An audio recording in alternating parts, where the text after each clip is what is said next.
الفسوق فلا رفث ولا فسوق ولا جدال في الحج وما تفعلوا من خير يعلمه الله وتزودوا فإن خير الزاد التقوى واتقون يا أولي الألباب.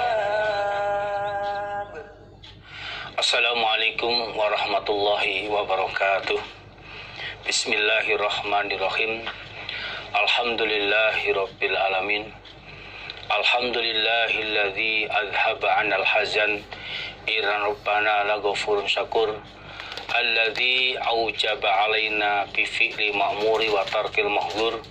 Asyhadu an la ilaha illallah wa asyhadu anna Muhammadan abduhu wa rasuluh sallallahu alaihi wasallam wa ala alihi wa ashabihi amma ba'd. Alhamdulillahirabbil alamin. Alhamdulillah jazahumullahu khaira. Alhamdulillah jazakumullahu khaira.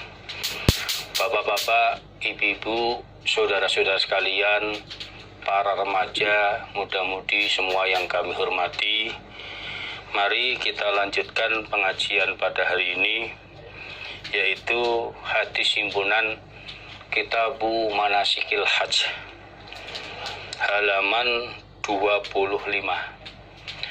Mari sebelumnya kita mulai pengajian ini, saya mengingatkan hatinya supaya ditata, supaya betul-betul murni niat karena Allah, niat cari surga Allah dan selamat dari neraka Allah.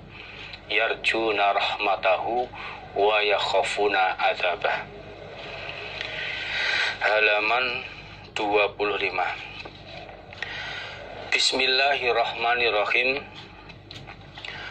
Babu ihramin nufasai. Bab ihramnya perempuan yang nifas, perempuan yang baru melahirkan, wastihbabi tisaliha, dan disenanginya mandinya perempuan nifas, artinya disunahkannya mandinya perempuan yang nifas, lil ikhram, untuk ikhram, untuk melafatkan niat ikhram.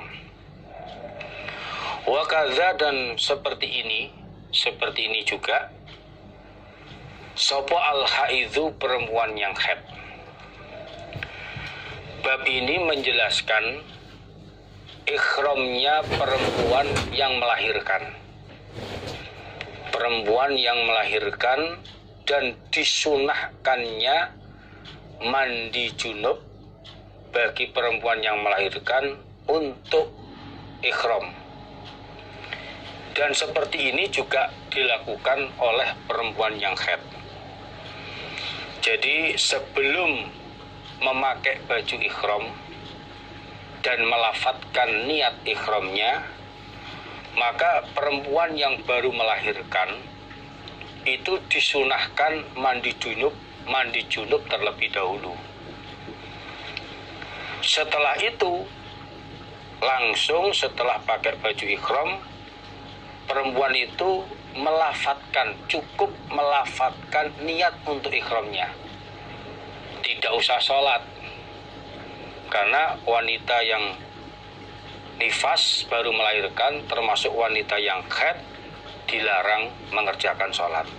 Jadi setelah mandi pakai baju ikhram, maka langsung cukup melafatkan niat ikhramnya. Ya, ini.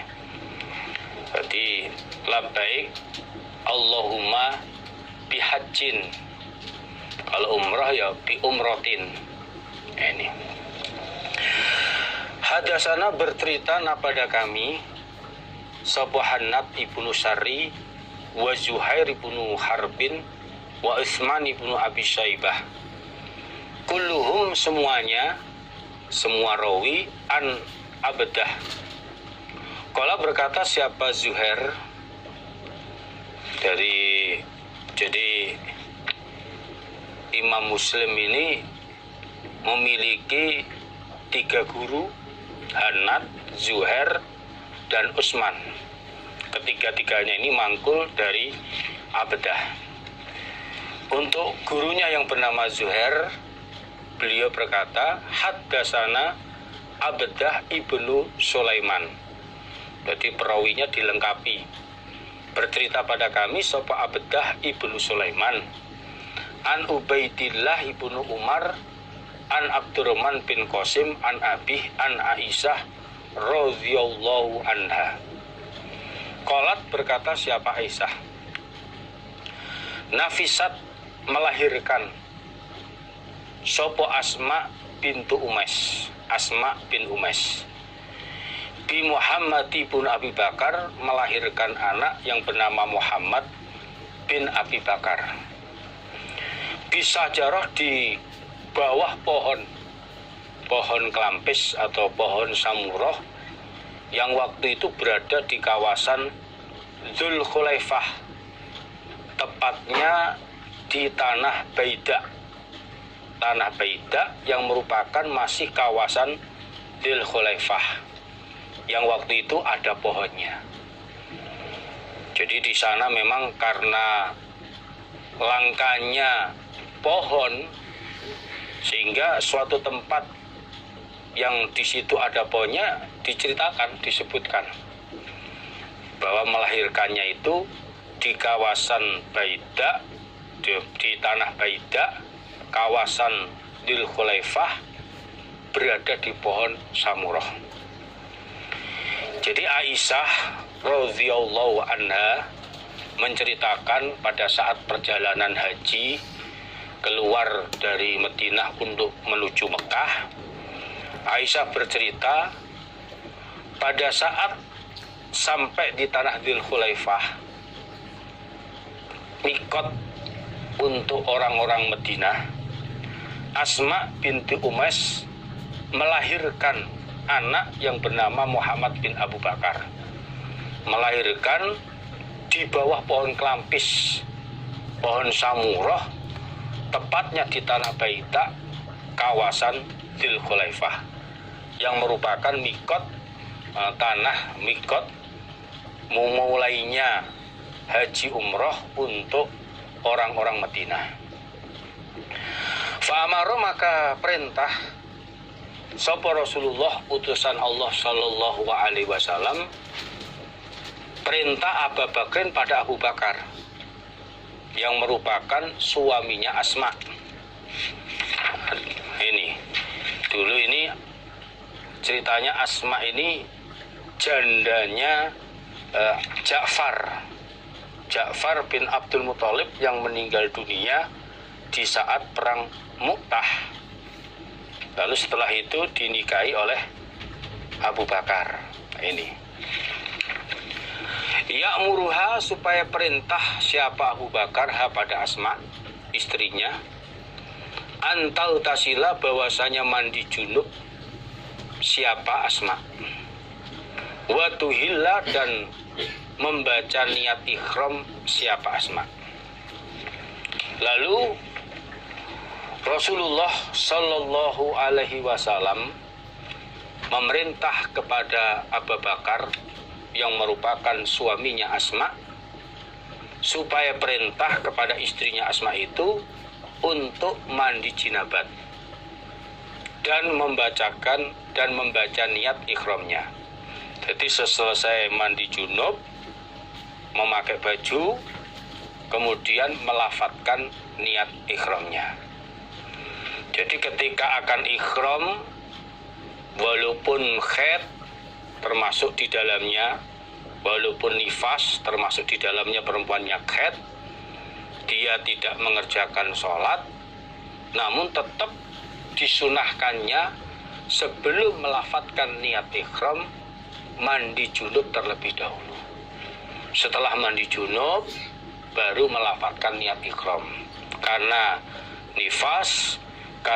nifas termasuk perempuan yang haid tidak sholat, tidak perlu sholat 2 rakaat di mikot tersebut.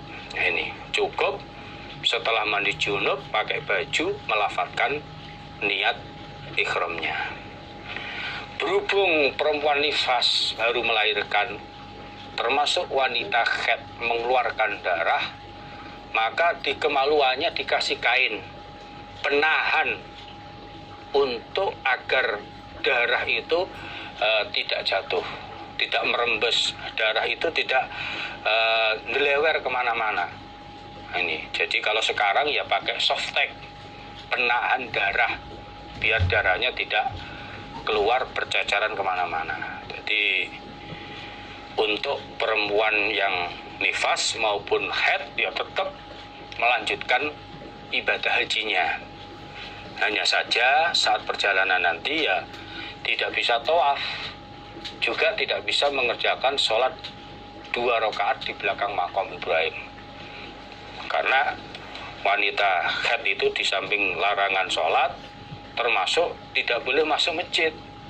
Otomatis karena pekerjaan tawaf itu berada di dalam masjid, akhirnya ya juga tidak bisa mengerjakan tawaf. Babu hukmi zofairil mutasilati. Jadi sekali lagi perempuan yang haid maupun nifas di dalam haji terus lanjut. Nah ini walaupun nggak bisa tawaf.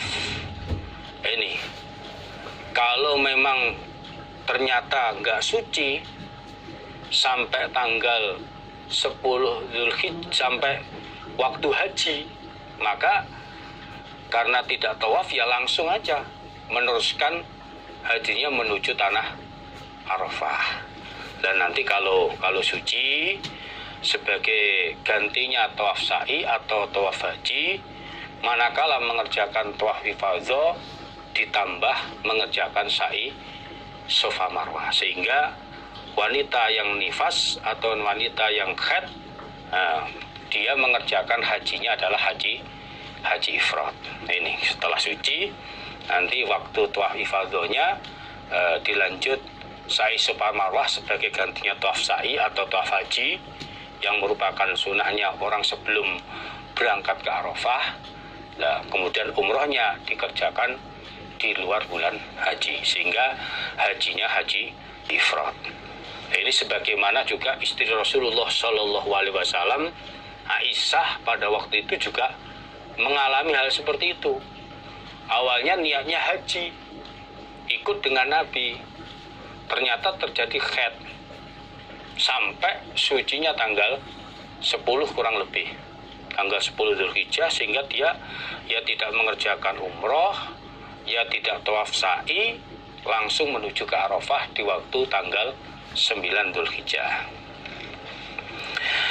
Babu hukmi zofairil mutasilati. Bab hukumnya beberapa sanggul perempuan yang mandi junub. Bab ini menjelaskan tentang hukumnya sanggulnya perempuan yang mandi junub. Itu bagaimana?